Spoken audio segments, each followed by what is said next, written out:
السلام عليكم ورحمة الله وبركاته. اللهم صل وسلم وبارك على سيدنا محمد وعلى آله وصحبه أجمعين.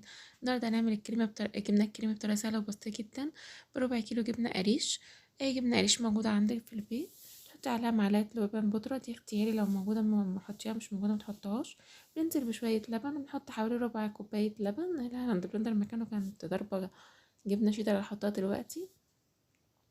هننزل بقى باللبن واحدة واحدة، ما تحطيش اللبن مره واحده، هو بياخد حوالي ربع كوبايه بس، انت ما تحطوش مره واحده الا لما تشوفي القوام اللي انت عايزاه، الوسط السمك اللي انت عايزاه تقيله خفيفه، عشان ما تسيبش منك مره واحده. بننزل اللبن كده واحده واحده زي ما انتم شايفين. انا بقيت ازود حبه حبه لحد ما وصلت القوام الكريمي اللي انا عايزاه.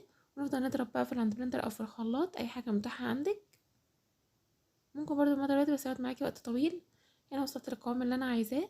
هنا قطعه جبنه شيدر سيحتها كده على النار بشويه لبن، وحطيتها عليها ودوبتها برضو بالميكرويف كده، ضربتها بيها ونضربها في الجبنه تدي طعم الجبنه والجبنه الشيدر. هتسيبيها جبنه بالقشطه كده، تسيبيها، حطي عليها معلقه قشطه وسيبيها. حطيت شويه جبنه رومي، حسيت انها تقيله شويه، حطيت في بق لبن كمان. اضافات اللي بعد كده دي براحتك بقى، شويه جزرايه مبشوره، زيتون، ده حسب بقى الطعم اللي انت عايزه تطعميها بيه. كده خلصت معانا. تحطيها بقى في برطمان في التلاجة، حطي عليها شويه حبه البركه ان شاء الله.